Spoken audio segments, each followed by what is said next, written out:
My name's Chris Earnshaw. I'm with Sallie Mae. I've been with Sallie Mae for about 9 years now as a relationship manager. What that basically means is I travel out across New York State, work with colleges, high schools, students, and families on the financial aid process.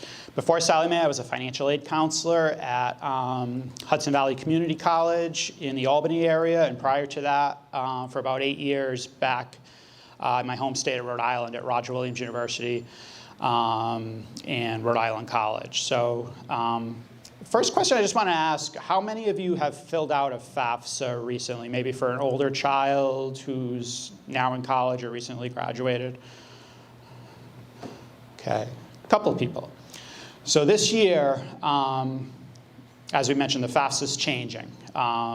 They simplified the form, at least they simplified it for the end user. They cut the questions down from over 100 to about 30, 35 questions total, which makes it much easier to complete. However, there are some, if you've filled out the FAFSA in the past, it might be a little confusing. So we'll go through some of the changes today as we go forward. We'll also go over some of the tools and resources that we have. We'll talk about the New York State financial aid resources in addition to what's available through FAFSA. We'll talk a little bit about scholarships, and then everyone's favorite subject, student loans. And we'll go over how to kind of minimize borrowing or how we can avoid borrowing altogether.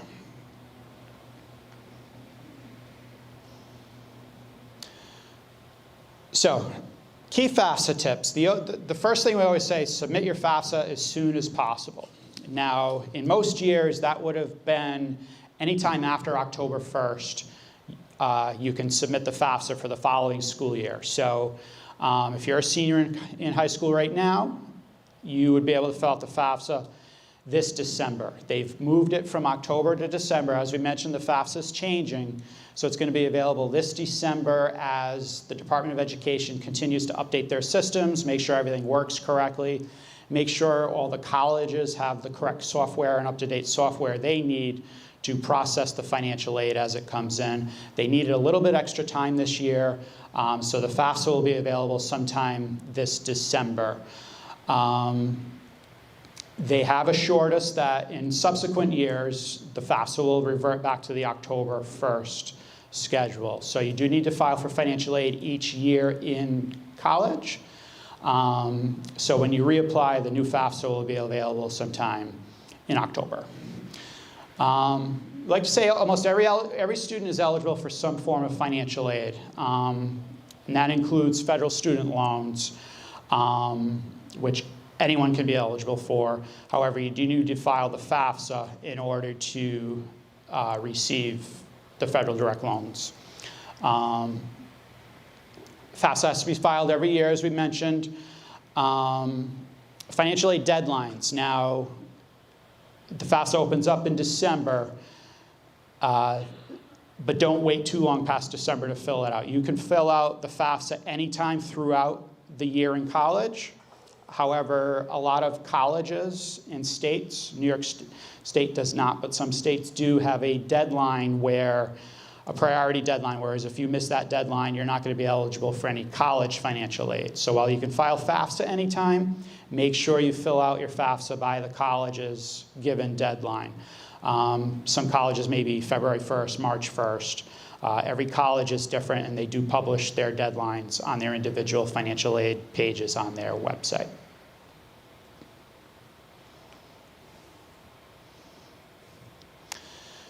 So the first thing everyone needs to do in order to file a FAFSA is to first create an account, and that's what's called an FSA ID. FSA stands for Federal Student Aid.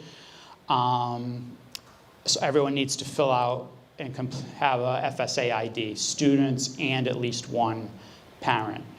You have to retrieve an FSA ID at least 3 to 5 days before you fill out the actual FAFSA. They have to verify the ID, make sure it's working. You can do that anytime. Don't rush home and do it tonight, but at least a week prior to filling out your FAFSA, make sure you have that FSA ID. They have changed the security on the FAFSA this year, where they're introducing multi-factor authentication, meaning they're going to send you a code that you need to input when you sign on to the FAFSA. The catch is they're only going to send you that code one time when you create your FSA ID.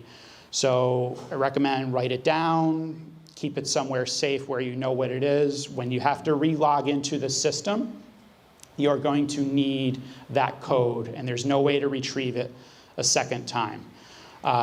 Do we foresee this being confusing for families down the road? Yes, people are going to misplace their authentication code. So try to keep it somewhere safe.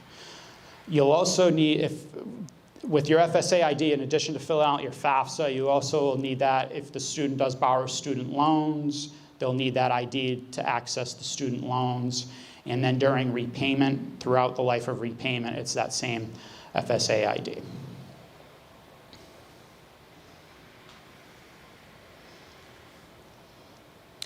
So here's some additional information that will be required when completing the FAFSA. Not all of these items will apply to everyone. Some of them may not. You will need social security numbers, or if you're an eligible non-citizen, alien registration number. I always like to caution folks on social security number. Don't mix up who's the student, who's the parent. And if you have multiple siblings, sometimes mom or dad fill out the FAFSA on behalf of the student, but they might put sister's social security number on brother's FAFSA application, and that's going to mess things up. So always triple check social security numbers before you hit submit. You'll need records of any money that you may have earned that did not go on your taxes. This may not apply in a lot of cases. Any bank statements, investment records that you have. Again, any untaxed income. You'll need to have, if you don't have an email address or a mobile phone number, you need one of those items to log into the system. Student's driver's license, if the student has a driver's license. And a list of the colleges to receive the FAFSA. This is one of the changes from prior years. Used to be you could only list up to 10 colleges on a FAFSA. For a lot of students, that wasn't enough, so they increased that to 20 colleges you can list on the FAFSA. Doesn't mean you have to list 20. If you know the one school you're going to, just put that one school down. But when you list a college on the FAFSA, what that means is all the information is going to be sent to every college that's listed on the FAFSA there. Now, another big change, you're not going to put your actual tax information on the FAFSA. When you complete the FAFSA, you're going to authorize the Department of Education to reach out to the IRS and actually retrieve your tax information. It's going to go on there automatically. They say this is going to cut down on a lot of errors, and we'll get the accurate data right on the IRS, and we'll make it easier for you when you complete the FAFSA.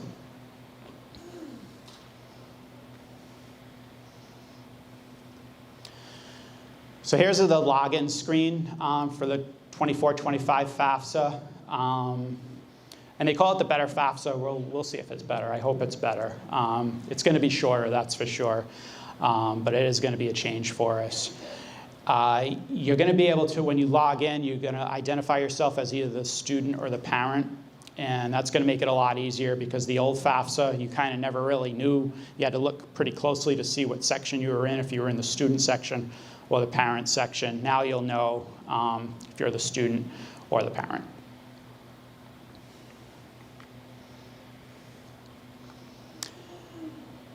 So dependency, and these really haven't changed from the prior FAFSA. I get a lot of questions, oh, when my son turns 18, he's on his own, we're not supporting him anymore. And that's great, and that might be true, but for financial aid purposes, the federal government still considers that student a dependent on their parents. Those items there that you see are what the criteria is for a student to be independent, born before January 1st, 2001, married, pursuing a graduate degree, beyond college. If that student has dependents of their own, children of their own, active duty military or a veteran of the armed forces, orphan, foster care, ward of the court, anytime since turning 13 years old, emancipated minor, in a legal guardianship, or homeless or at risk of homelessness. All criteria to make a student independent, which means they do not need parent information on the FAFSA. In any other situation, parent information is required on the FAFSA. Now, there are a few exceptions, which we'll get into a little bit, where maybe the student doesn't count under any of those criteria, but student may have had a falling out with the parents, is on their own. They've made a change to the FAFSA now where the student can actually still complete the FAFSA without the parent information. And then the college financial aid office will verify that that student's independent at that point. Prior years, the student couldn't proceed and do the FAFSA on their own, so they were kind of stuck. So this is a good fix.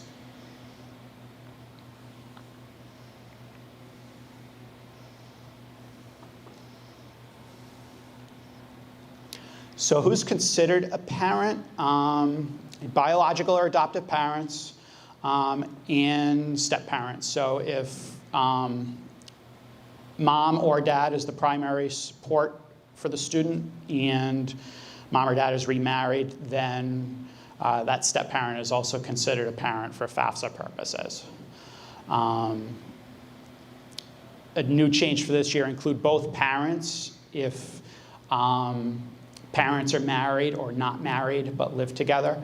So it used to be if parents weren't married but they lived together, FAFSA said, oh, we just need one parent income. So they kind of closed that criteria where even if parents aren't married, they now need both parents' income on the FAFSA. Same-sex couples are now included as parents. Parents are considered separated. Still need FAFSA info. That's another change. Now they're considered married if they're still living together. And the one biggie, this comes up a lot, in the case of divorce or separation, it always provide the parent who provides the most financial support to the student over a 12-month period. So it's usually the parent that the student lives with. It may not always be so. My advice is always just use your best judgment. If you don't know who to pick, just go with the parent that provides the most support. And that website there has a whole list of criteria, so you can click on that and you can put in your situation and it will tell you, yes, put both parents down, or put parent 1 or parent 2 down.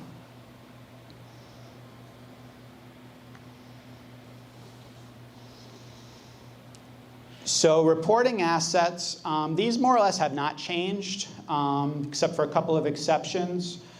FAFSA will ask you what assets that the family has. They want to know the net value of a vacation home. A net value means the value of the home minus any potential mortgage that is on the vacation home. Just a net worth of a business. Now, it used to be they weren't concerned about small businesses with under 100 employees. Now they want the net value of any business regardless of the number of employees. So that's got to be put down there now. Any stocks or bonds that the family has that is not considered retirement savings needs to be included. The adjusted net worth of a family farm, again, this is a change where family farms were excluded, now they are included. Any college savings accounts like 529 plans do need to be included as an asset as well. Do not include the value of your primary residence.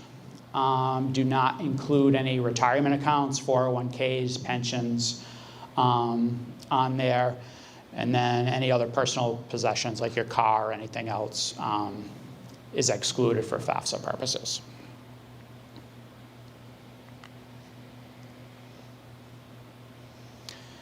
So after your FAFSA is submitted, Students used to get what's called a student aid report. It's been called a student aid report for like 40-something years. Well, that's going away, where now they're calling it a FAFSA submission summary. And what that basically is, it's just a list of all the answers that you put down on the FAFSA.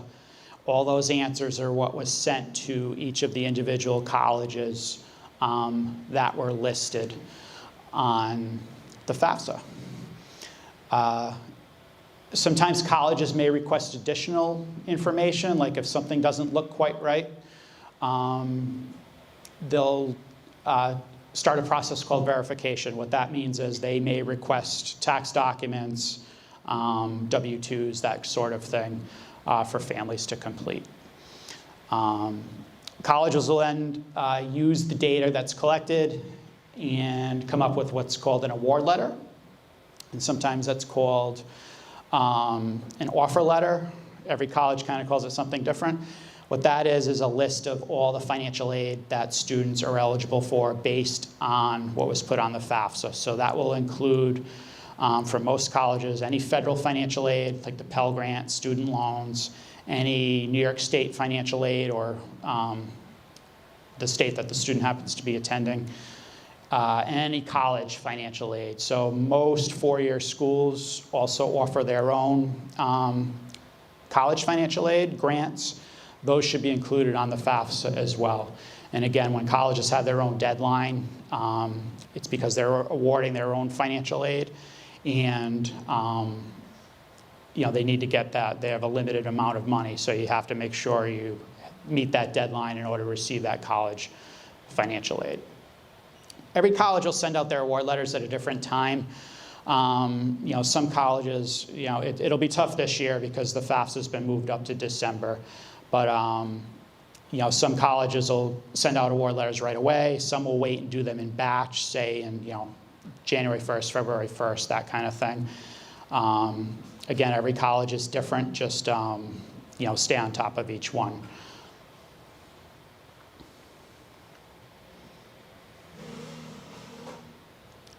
So these are some other changes. Used to be what's called an expected family contribution, which is basically a formula number that FAFSA used to spit out. They've changed the name of that to student aid index.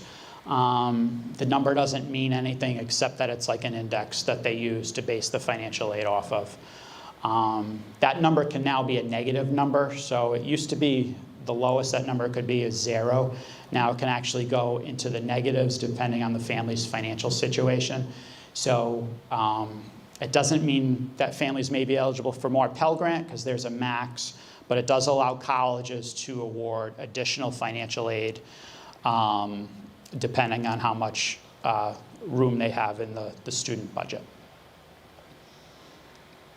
Pell Grants are now available to students over the summer. So if students take extra coursework, there's extra Pell Grant available during the summer. It used to be they kind of split it up.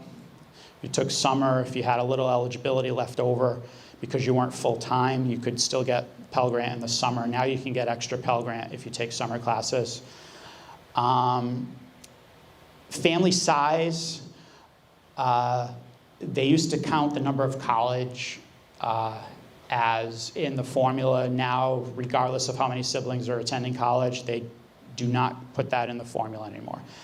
So that may affect some families who had 2 or more in college at the same time because they'd be eligible for more financial aid. Now that's not going to go into the formula.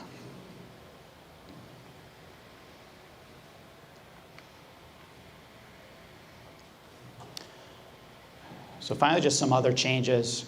Again, I mentioned if for the student who doesn't have any parent information, maybe parent just refuses to put information on the FAFSA, the student can still fill out the FAFSA on their own. So that's a change from before.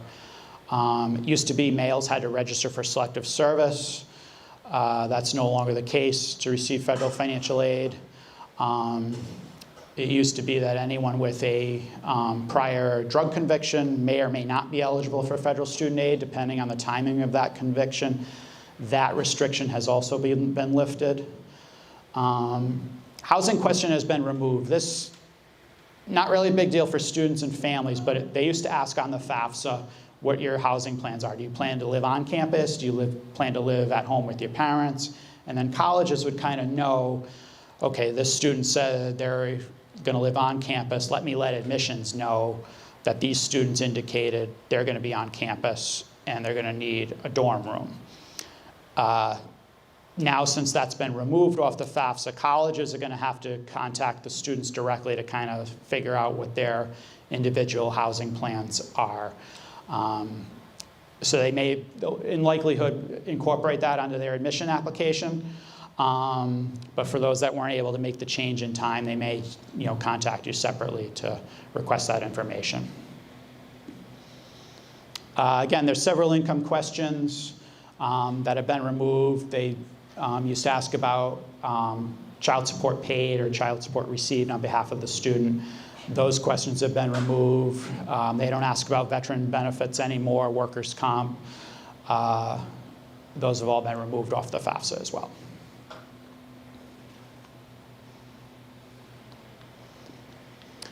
So special circumstances. If you look at this form here, there's kind of a calendar on the side here of what tax year to use when submitting your FAFSA. So it's always 2 years behind.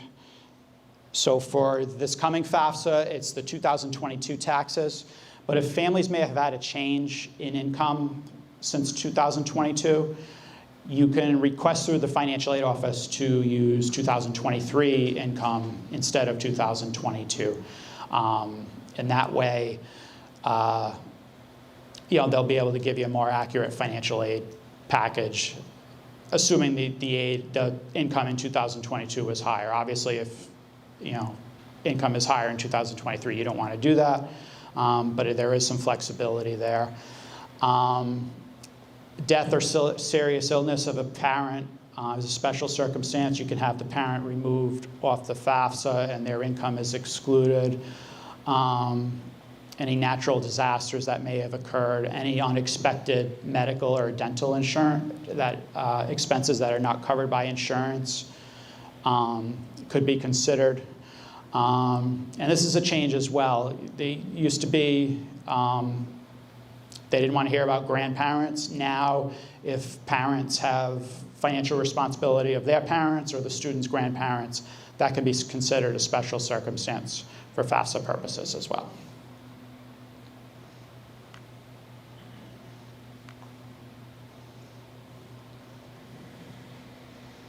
So again, just remember different dates. If you, again, every college is going to have their own separate admission deadline and their own separate financial aid deadline. So just kind of keep track of when everything needs to be filed. The good news about FAFSA, once it's done, that's what goes to all the colleges.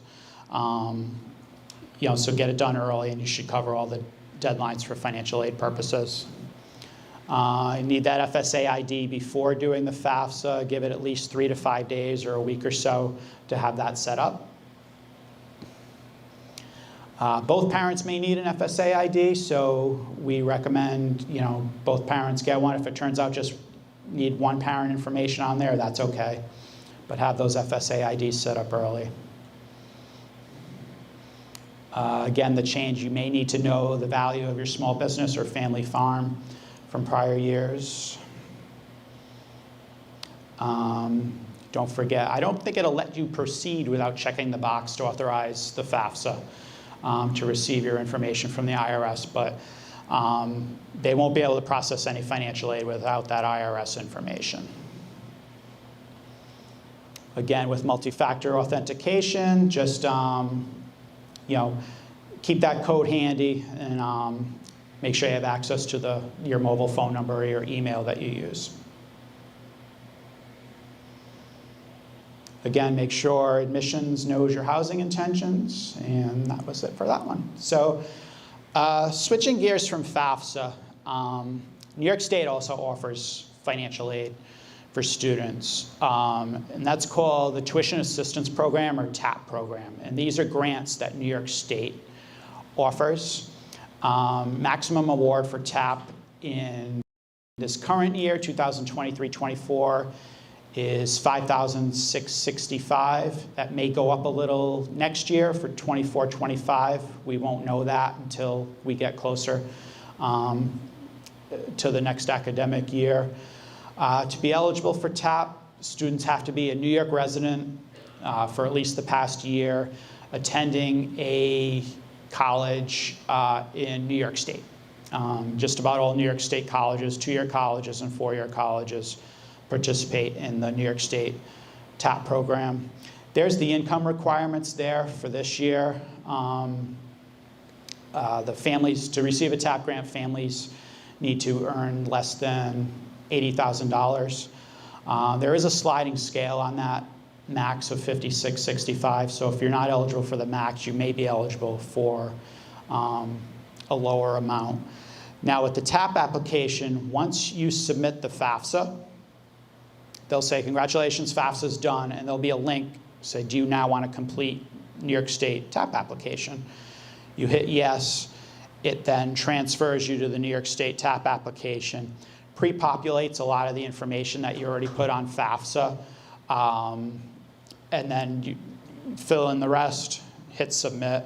Most of it's done for you already. It'll take you about 5 minutes to get through the TAP application once you already do the FAFSA. If you don't do it right then and there, that's okay. You can always go back in and complete TAP application later. The state will get a list of everyone who completed a FAFSA but did not complete a TAP application, and they'll reach out to the student to let you know, hey, TAP's available to apply if you're interested.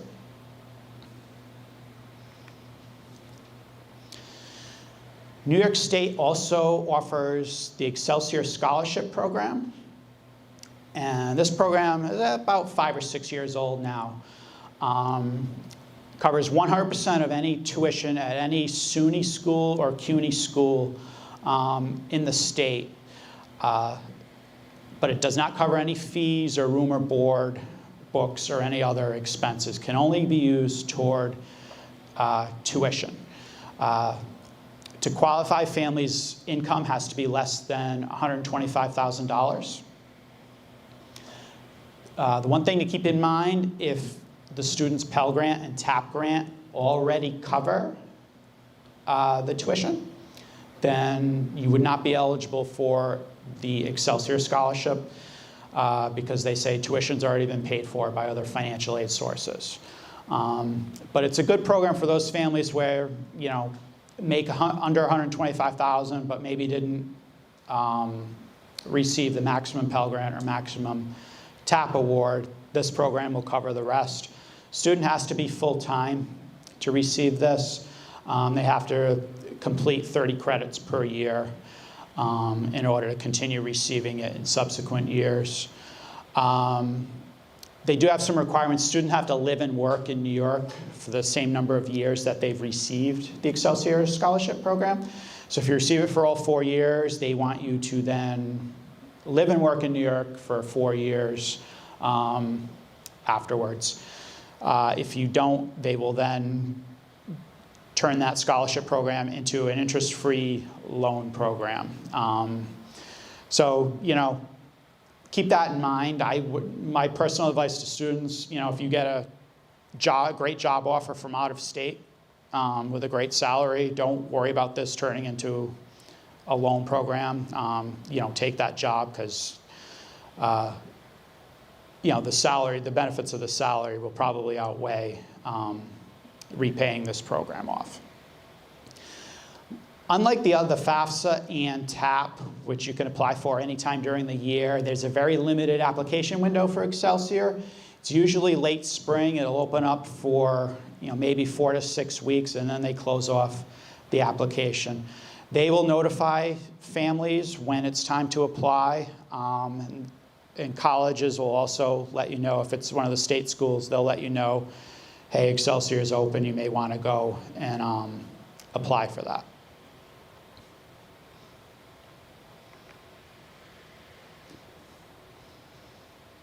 So in addition to Excelsior, which was for any students attending state school or CUNY schools in the city, New York also has what they call the Enhanced Tuition Award Program. And this is a grant program that's available for students attending private schools in New York State. Similar requirements to Excelsior. The max on the TAP award is up to $6,000. But some of that will come from the state. Some of that the college has to match. But the max on that program will be $6,000. Students do need to be full-time, like the Excelsior. And again, they have that residency requirement that the Excelsior program has. Here's a list of the private schools. This is this year's list of the participating private schools throughout New York. The list does change a little bit every year. Some schools get added, some drop off. So certainly check back late next spring. This will be available. So hopefully the participating colleges will be available at that point.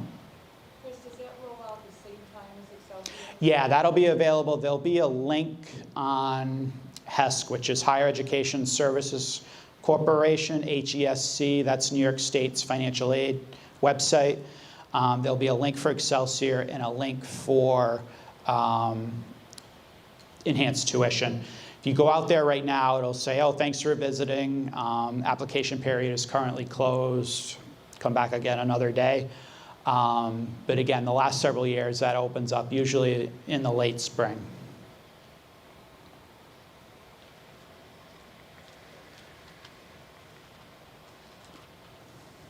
So just to change gears a little bit, scholarships, which are kind of outside any of the federal financial aid programs.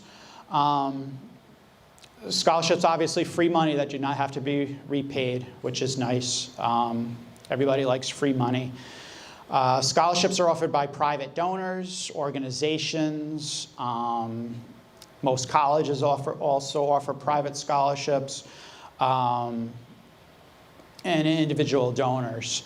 Unlike the financial aid process, every scholarship has their own criteria, their own deadline dates, their own application window. Some scholarships may be available to high school juniors, some just to high school seniors.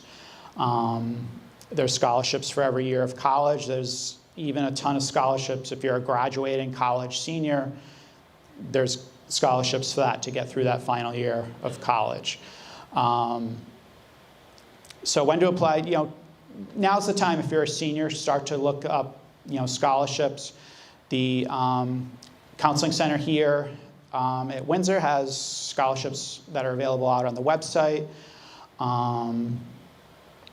Now's the time to start researching for scholarships. And then again, once you're in college, keep looking. The college websites themselves will have a whole list of scholarships students are eligible to apply for. Some will be for second-year students, third-year, fourth-year students. So remain vigilant throughout college on scholarships. Again, deadline dates vary. Some may be due now. Some, they may say April, May, June. There's not a lot of rhyme or reason as to when scholarships set up a deadline. Most scholarships applications require an essay. Certainly if you're applying for 50 scholarships, don't write 50 different essays. Keep one good essay. Tweak it as you can, obviously, to match the description of the scholarship. But put some time and effort into the essay. A lot of scholarship applications now are asking for video submissions where you have to give a 60-second or 90-second kind of snippet of how you'd be a good recipient. That sounds like a nightmare to me, but certainly that's something that we're seeing more and more on there.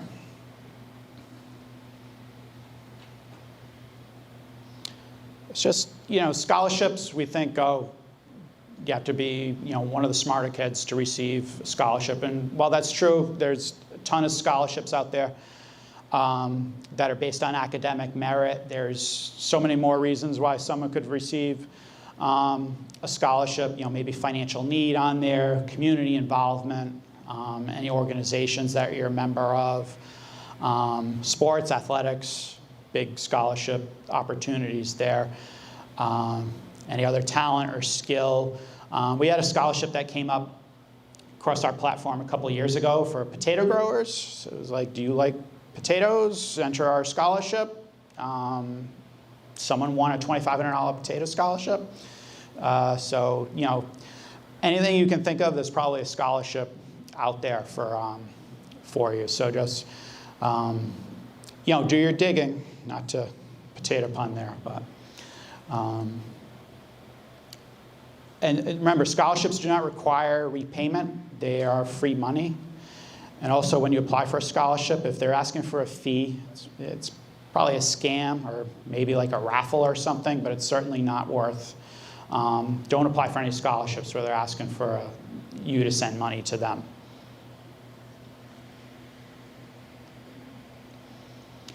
So again, just some different places to look for scholarships. Again, the guidance office here would be a great resource. Any colleges that you're considering attending should have quite a few scholarships listed.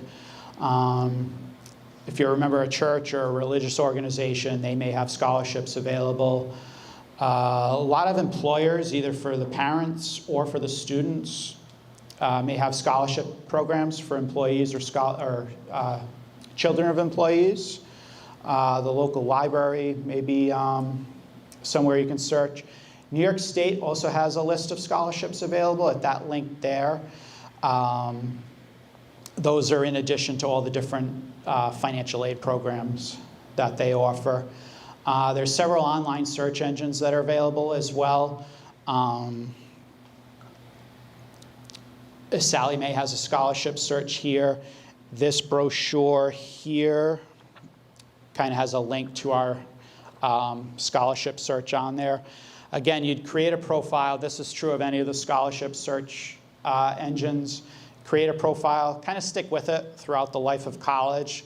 As students age into second year, third year, the scholarship search is intuitive enough to say, okay, you may now be eligible for these scholarships, and they'll send you a monthly alert with any new scholarships that the student may be eligible for. If students are interested, you just click it, go through the application process, and submit it.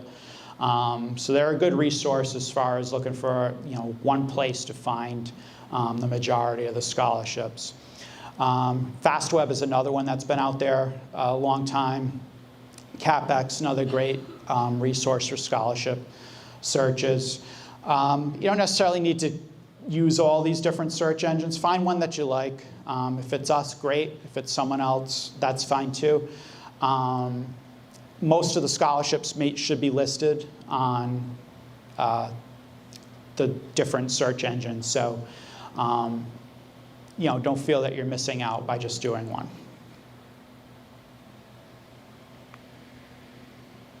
So everyone's favorite topic, student loans.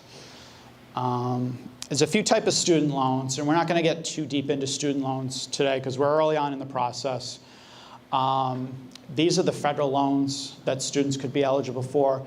Direct subsidized loans and direct unsubsidized loans. Now, the direct subsidized loans are considered a financial aid program because those are interest-free while the student is in school, and then immediately after graduation, the government charges 0% interest on subsidized loans on those students. Again, it's financial aid, so the student has to qualify for that program.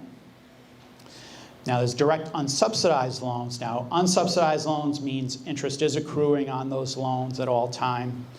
Now, those are not need-based, so anyone can qualify for those loan programs regardless of family income situation. So when folks say, oh, everyone at least qualifies for some financial aid, that's the financial aid that they're speaking of. These are still very low interest loans, so if you do need to borrow, this is your first step in borrowing a student loan because it's the lower interest rate and the repayment terms are much more favorable. These are the maximum amounts that students can qualify for per year. First-year students can receive up to $5,500, and that loan would be divided half in the fall, half in the spring, so about $2,750 for a fall semester and $2,750 in a spring semester. And then the amounts go up a little bit each year as the student progresses through college. Again, FAFSA is required. You can't borrow through these loans without having a FAFSA on file. There's a 6-month grace period on these loans. What that means is once you graduate or leave school, you have 6 months before the first payment is due. So if you're a traditional student, you graduate in May, you then have 6 months before your first payment is due, usually around December 1st. That first payment's due. Flexible payment options, there's quite a few different payment plans available right now, from 10 up to 25 years. The standard repayment plan is 10 years. That's what everyone will automatically be enrolled in unless you select one of the other plans. They've just introduced a new income-based plan called the SAVES plan. And what that means is your monthly student loan payment will be capped at 5% of the student's discretionary income once they're in repayment. So that plan will be very favorable to a lot of students going forward, because it's just 5% of discretionary income, which means they will look at other expenses, deduct that from income, and that will be what the 5% is based off of. And then any unpaid loan after 20 years is then forgiven by the Department of Education. So there's been some income-based plans that have been available for a while. Not as favorable as this one. They're also forgiving the interest that accrues on this payment plan, whereas they used to bank it, and then if a student moved plans, they would add that interest to the student's loan balance, and that's where we saw a lot of students getting into trouble with ballooning student loan balances. So this should solve that problem for a majority of those students. Military members may be eligible for special interest rate benefits regarding their federal loans. Depending on how high the interest rates could be, veterans could be eligible for a lower rate. The rates for this year, this current college year, 5.50%, that's a fixed interest rate, meaning it'll be that interest rate for the life of the loan. That's a little higher than it's been the last several years as interest rates have risen over the last year or two. Interest rates are reset every July 1st. We won't know what interest rates will be for next year's college class until usually around July 1st. Those rates are set. So we'll know a little bit more about that next summer. They do charge, you see there, a 1.057% fee. There is a small fee that's also deducted off the loan before the loan proceeds go to the school. Now, another federal loan program is the Parent Plus loan. And this is a program available to parents only. Students can't apply for this program.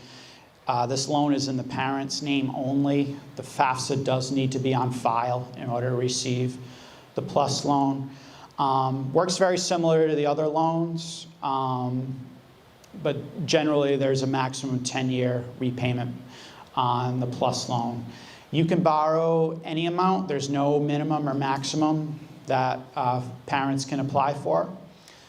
You see the interest rate there. This year it's just over 8%. Again, it's a fixed interest rate, but there is a 4.2% fee that is deducted. So that fee is a little bit higher than the fee on the student loans, but keep in mind that that's on there. For parents, this is a credit-based loan, so it's not automatic. But for those parents who may be declined on the Parent Plus loan, it opens up an additional $4,000 in student loan eligibility for the student. So keep that in mind. Usually repayment begins, parents have the option of starting repayment right away, or they can defer repayment until after the student graduates, similarly how the other student loans work.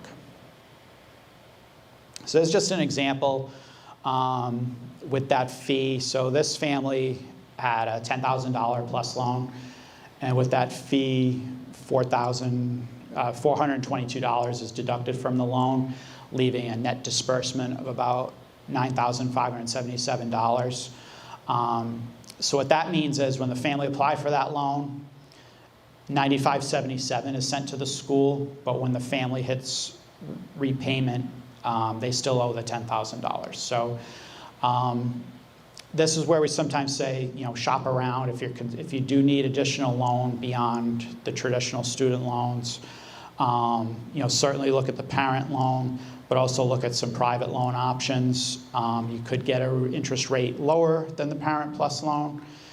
Sometimes it comes in higher than the Parent Plus loan. In that case, maybe Plus loan's the better option. But most private lenders don't charge any origination fee.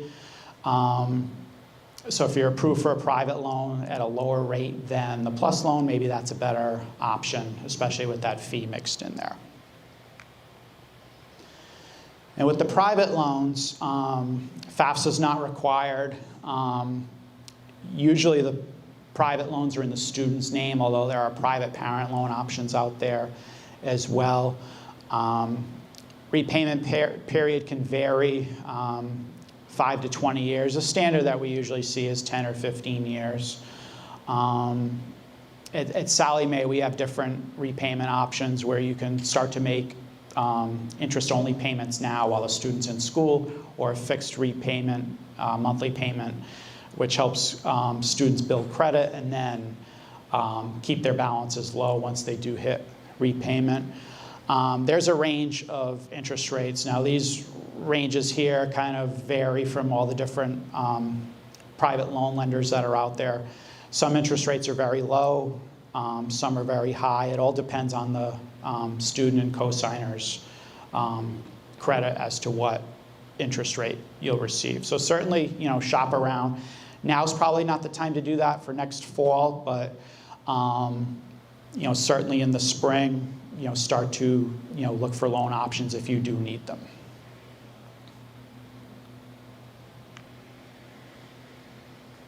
And then again, just quickly, there's an example of a student who made in-school payments. The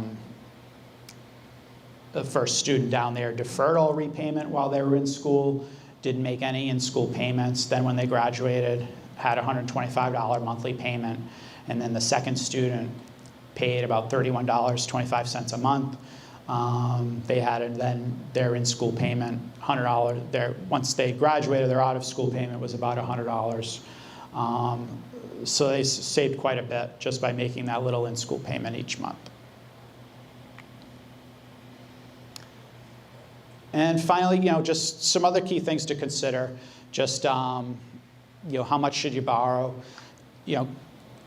We like to caution students, check the college that you're interested in, what program, what major you're interested in, what's the expected salary once the student graduates typically from that program.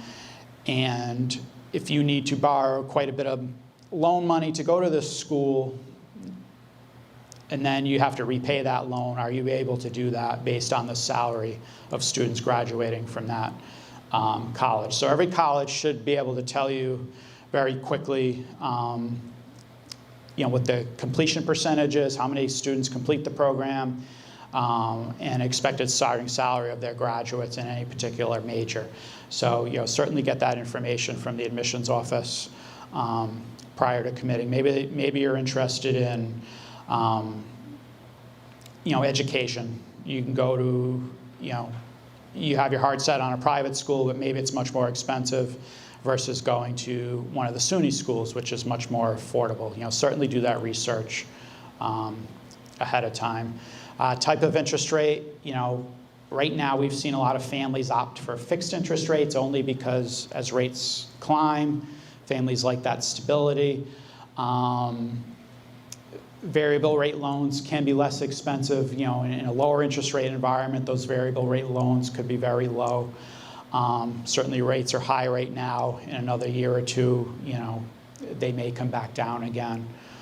A lot of lenders offer different benefits programs. For instance, if you link your student loan to your bank account, they'll give you an interest rate reduction in order to have your payments directly deducted. Other features, you know, what's the repayment term? Is it, you know, just 5 or 10 years, 15 or 20? Look at what the monthly payments will be, and, you know, you might get a lower monthly payment by stretching the loan over 15 or 20 years, but if you paid more on a 5 or 10-year term, you're paying less interest over the long run. Cosigner release, so most students do need a cosigner on a private loan. There's cosigner release available on a lot of loan programs where after the student has been successfully making payments for 12 or 24 months, the student can then apply to have the cosigner removed off the loan. And a lot of parents like that feature because then it gets the loan you know, off of their name and on the student's name only. Death and disability waivers, most private lenders also offer, and in the unfortunate event if something happens to the student, the federal loans are forgiven. The private lenders also mirror that policy, whereas, you know, if anything was to happen to the student loan would be canceled at that point as well.